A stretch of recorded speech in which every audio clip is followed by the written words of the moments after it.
Welcome back to the Humble Rising podcast. I am your host, ARIVEE'S, and today's episode is your moment to pause because the first quarter, it's behind us. The year is moving fast, and we've hit that point where the energy of those new year intentions might be fading, but the demands for your time and your energy are still very real. And if you're anything like the women that I work with, you've been moving fast. You've been doing all the things, and you haven't had, perhaps, the space to ask, is how I'm living actually working for me? If your answer is kind of, but not really, or I don't know, you're in the right place. Because in this short episode, I want to support you by offering a pause. I want to offer you a reflection and a way forward. One of the things I've learned through my own burnout and career and life pivots, motherhood, and working with women, lawyers, and corporate leaders is that we are conditioned to keep going no matter what, to push through, to keep achieving, to keep performing, to keep producing, to believe that slowing down means we're falling behind or we're going to miss out. And we feel like we don't have a choice. We want to change the way we're doing things, but sometimes don't know where to start. Or we do know where we could start, but we also feel like that won't make much of a difference, so we don't even try it. It's that all or nothing mindset I often talk about. We're so conditioned to push, prove ourselves, that pausing can feel really uncomfortable, even wrong. Like it can feel like it's not the right thing to quote unquote do. But here's the truth. Pausing isn't some luxury, and it's not a privilege. It's a skill that you have to practice to get better at. It's how you stay aligned. It's how you make decisions that honor your actual life and your truth and what you really need and what you truly want. So today, I am going to guide you through a very quick reset, 3 simple questions, 1 powerful practice. That's it. Are you ready? Let's go. The first question is very simple. I want you to gently and honestly ask yourself, what is working in my life and what is not working? So if you're thinking of, well, what's working? That might sound like, okay, my morning routine makes me feel grounded. I feel pretty good about that, even though it's short. Or what's working could be my weekly coaching sessions are giving me more clarity, and I'm seeing the difference in how I show up at work and how I show up with my family. Or maybe what's working is you're starting to protect your calendar a little bit more in your time, and you feel a little bit more in control of that. And that feels really good. So that feels like it's working for you. So think about it. What is working for you in your life right now? And then ask yourself, what's not working? Maybe it's, I feel like I don't even know what I want anymore. Or I'm saying yes to too much, and then I just end up feeling resentful and stretched thin. Or I am doing the right things, but I don't know why I feel disconnected or I feel unfulfilled. That could be what's not working for you. Or maybe it's not what's not working for you is the constant overwhelm and feeling like you're always stressed out and reactive. So the key here is to be honest with your answers of what's working, what's not working. You have to be honest and try to not judge yourself for your truthful answers. Think of this as information for yourself. This is just information that you're going to use to create small shifts to feel better, to feel good. Don't attach more meaning to this exercise than it requires for you to create those simple shifts, okay? Second reflection question is, what do I need to release to move forward with more ease? What do I need to release to move forward with more ease? Because ease does not mean easy. It just means that it's not forced. It's not as forced. There's not as much resistance. It doesn't feel so damn hard. That's the key. Ease is it doesn't feel so damn hard all the time. There is less push and there's less pull. There's less of a tug of war here. And some of us are carrying things that really don't belong to us anymore. We're carrying the weight of things. We're carrying the weight of decisions. We're carrying other people's opinions. We're carrying so much that really don't belong to us to carry anymore. And we got to let it go. So here are just some examples of what you might need to release. Maybe you need to release the belief that I have to be excellent at everything, or I'm not enough, or I'm failing. Maybe you need to release some guilt for prioritizing yourself, for resting. Maybe you need to release the pressure to say yes all the time just to keep people happy. And so that you're not disappointing them, even when you don't want to do the thing that they're asking you to do.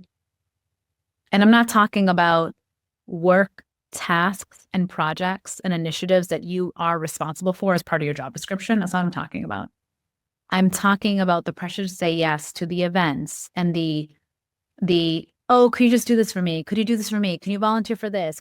Those things that seem insignificant at the time add up and they eat away at your energy and your time. And most of the time, you don't want to go to the birthday party. You don't want to, I mean, there are some birthday parties for my kids that I really do enjoy going to and dropping them off and seeing the other parents. But a lot of people are going to everything and doing everything, and they're so secretly resentful about it, about saying yes. And so maybe part of what you need to release is this pressure that you feel to say yes, just to please people. Releasing doesn't mean that you're giving up. It means that you're making space. You're making space for what really matters to you.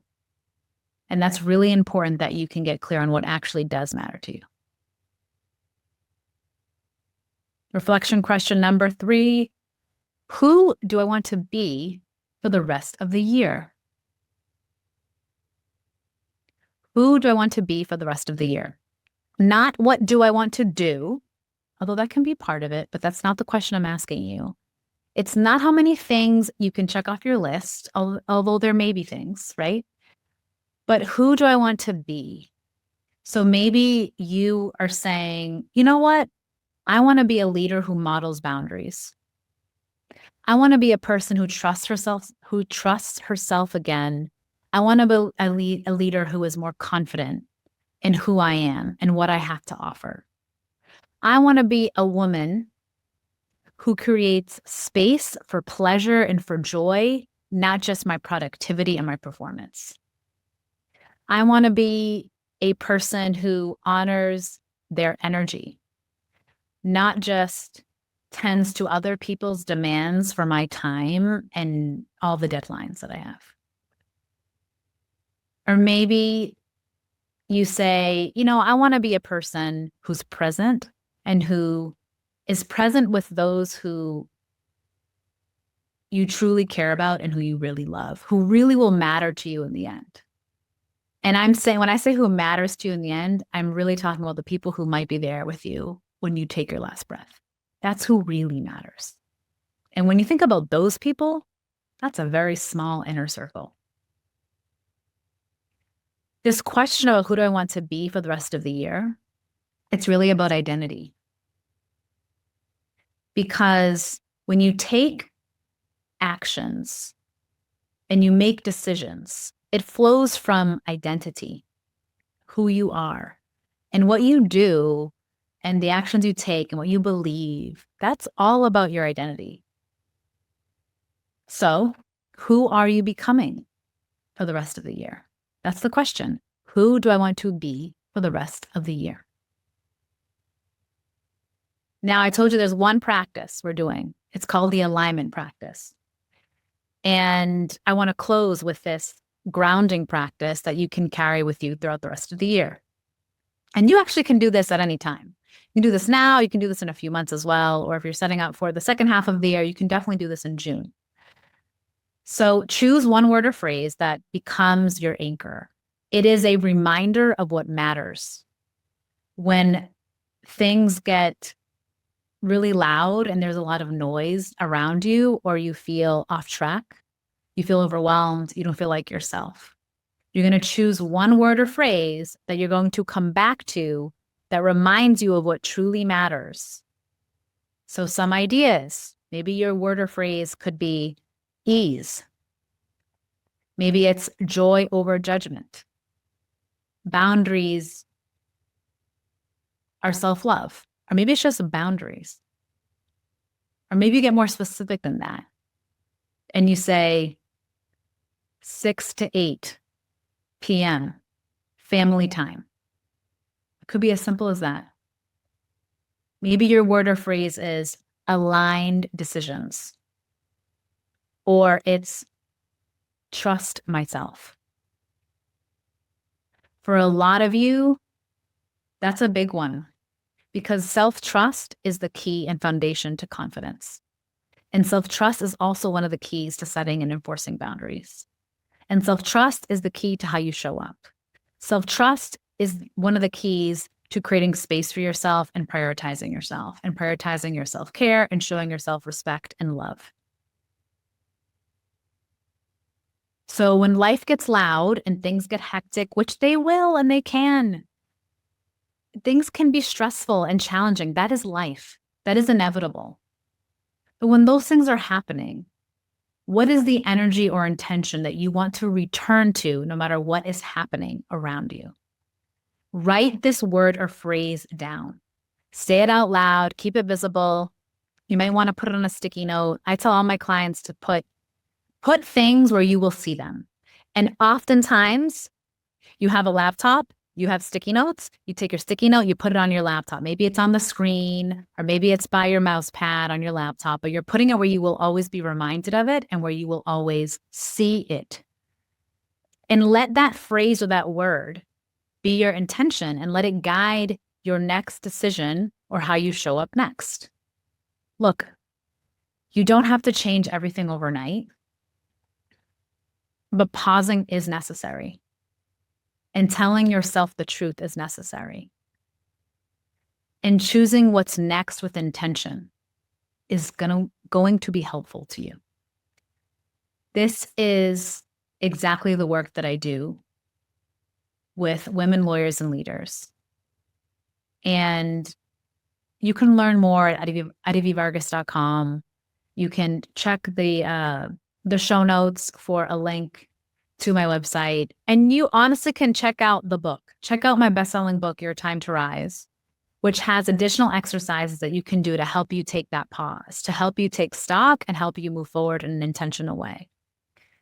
Next week, we're diving deeper into how to spot the early signs of burnout before it sneaks in and what to do about it before it takes over. So make sure that you have subscribed and you are following this podcast so you don't miss one episode. Because I'm telling you, now is the time. We're in March, April, you're in the grind to like July, August. That's typically what happens. There's this grind that happens before people go on vacation. And then the grind comes back real quick, September 4th. Like right after the kids go back to school, the grind begins. And then it's a crawl to December. I don't want that to be the case for you, though. I don't want that to be the narrative that you have of how you're functioning. Pausing is important. And recognizing if you're burning out or on the verge of burning out is so important so you don't reach that place. And you can proactively prevent that. And you can make some changes to prevent that. So make sure to subscribe and follow this podcast, the Humble Rising podcast, so you won't miss that episode. Thank you for pausing with me today. Thank you for taking the time to pause with yourself today. If you are in the car, do not write anything down. But if you're not in the car and you have a pen and paper, I hope that you go back and you listen to this episode and you write down those reflection questions and you take 5 minutes to answer them. It takes 5-10 minutes. The pause does not have to be an hour. It can. It oftentimes is, because when you start thinking about these things and you start answering honestly, your body, your spirit, your mind, there's a flow that comes. Things start pouring out of you. And I want to encourage you to allow that to happen. But I don't want you to think that you need to have 3 hours of a pause. I want you to start small because that is doable. You can do 5 minutes to answer each question. You could do 10 minutes to answer all 3. Start somewhere. That is the point, is you have to start somewhere and you start small. Answer these 3 questions. I'm telling you, you will have insights and you will take action from them. The key is to actually do something with your answers, though. That is the key. And if you need more support with that, go through the show notes. You can see all the support that I offer. I am so glad you're here. I will talk to you next week. And please do not forget the power that you already have to do whatever it is you really need and want to do. Some of you are like, but I don't know what I really need. I don't know what I really want. You know what? The reflection questions that we just went through and my book, Your Time to Rise, will help you figure that stuff out. It's a process. Be open and willing to engage in the process.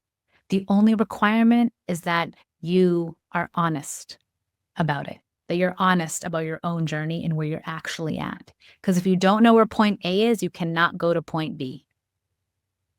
I'll see you next week.